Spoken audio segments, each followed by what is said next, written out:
Welcome to the short walkthrough of Auto-level in React2 Pro.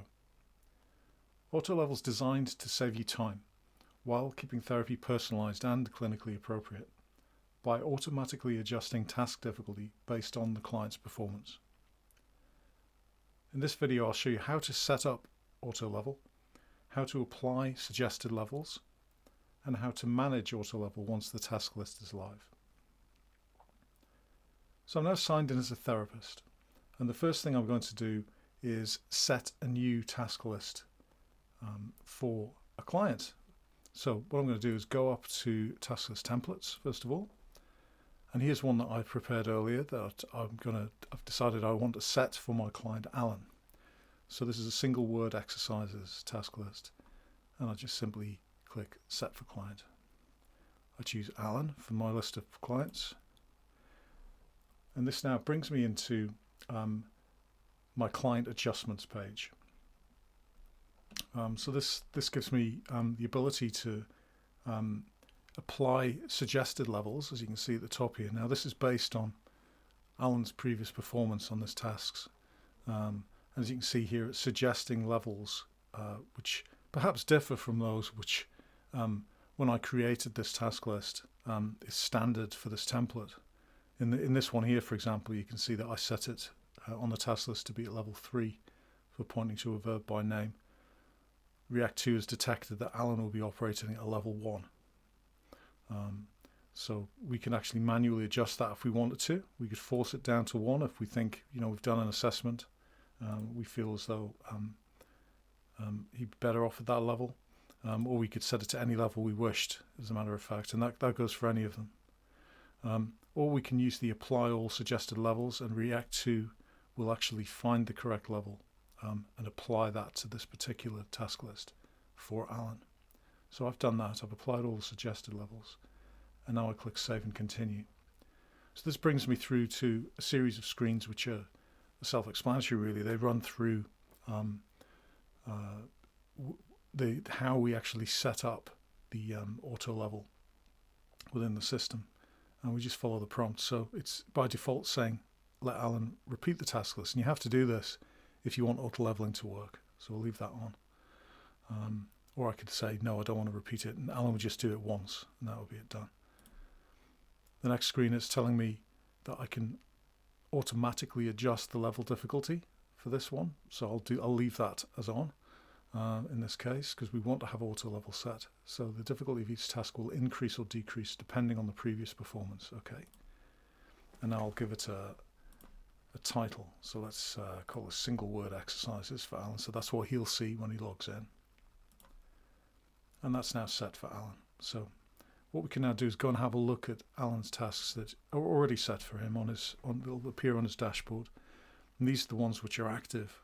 There's quite a few which we've previously set for him, as you can see. And you can see at the top here, single word exercises we've just set for Alan. As you can also see in this final column, auto level has been engaged for this particular task list. And that's shown as a tick there. You can see ones further down here where they haven't been set. And we could actually turn them on if we wanted to. We could turn on auto level onto those as well at any time by going into the settings here. And we could just turn on automatically adjust the level there.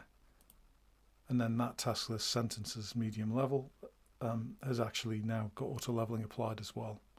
So when he comes to redo that, it would automatically start detecting and suggesting levels for him, moving him gradually up or down depending on his performance. That's how you would set the task for Alan. That would now appear on his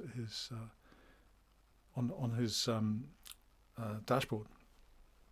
So if we have a look here, we could maybe have a look at a previous one which he's done. So how do we actually manage them once he's started to use them? You can see one here, the second one, solving problems low level, that was set for Alan. He's part way through it. He's 4 of 11 through, and he's tried this 2 times. He's on attempt 2. Sorry, he's tried it once. He's on attempt 2. So as you can see, auto levels engaged. We could click into that and see how he's doing. So we come into this task list and how Alan's been doing, and you can see these are the tasks which have been set within it. So we've got traffic maps and signs, paragraph comprehension, understanding intonation, paragraph comprehension again, understanding intonation, and understanding idioms and bills, receipts, and several more as we go down. So if we scroll back to the top, we can see on this chart here his attempts. So his latest attempt is the one on the far right of the chart here, and it says latest above it. We can roll over that and it tells us how he's done at that particular, on that attempt of that particular task. And similarly on his first attempt, we can roll over there and see how he's done there. As you can see here, it's showing us a suggested level. He's currently on level 3, which he's completed, and it's saying that the suggested level is level 5. If we click into that, it says the suggested level is calculated using a regression analysis of a client's last 5 attempts at a module. And this suggested level can go up or down depending on how he's performing. So we could go into further detail if we wanted to within that particular task, within the task list here, by clicking on all results. And if we go into that, we can see more granular detail of how he's done within specific levels, and we can obviously filter by time as we usually can within the task results, and we can export as well. So I just click the back button there on the browser. I've come in back to where we were. So this is this particular task list we're looking at. Alan's already been doing. I can also edit this as well. So if I go into the edit button at the top, I can turn off the tasks completely if I want to, so he doesn't do them anymore. I could also turn off the repeat function, which would automatically turn off auto leveling, obviously, as you can see that. And also at the bottom here, I can just turn off auto leveling and just keep the levels at the same as they are now if I want to. So I've got excellent control over the levels at which Alan's working within this task list, whether it's actually turned on at all or whether he's even repeating them. So I've got really good control of this. So I'll save that. The other thing at the top here is the info button, you'll notice.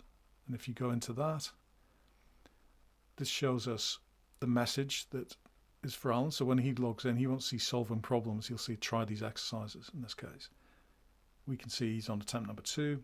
He's at 4 of 11, and there's the other settings. This is estimated to take him 20 minutes to do this. If we go in, again, we can access settings here. And we're back to the same settings page as we were before. Alternatively, we could delete this task list as well if we wanted to. And it prompts us, are you sure you want to delete and remove solving problems low-level tasks for Alan? The result data for any completed tasks will not be affected. You'll still have that. Those are never taken away. But it'll take it off his dashboard so that he's not having to do these anymore if you think it's no longer appropriate for him to do so. So that's a really powerful set of controls there that you have over Alan's use of this particular task list. If we go back to his task level, we can also see his completed tasks if we click this button here, and that shows the completed ones that are no longer active. You can see they've all appeared, these functional reading ones, for example, and we could go in and see the results of those and how he's done within those over time. He's done more within these particular ones, following recipes ones, for example. So that's auto level set. We've also seen how you can manage it really easily. You can turn it on and off for a client at any time and turn it back on again at a later time if you wish. So to summarize it, auto level helps you set accurate starting levels for your clients. It automates safe progression for them, and it reduces your admin time, but it leaves you fully in control of what the client is doing. So for more guidance, please see our help section. We've got a section on best practice use of auto level, which I'd recommend you having a look at. But it really does help maintain motivation, engagement, and appropriate challenge for your clients.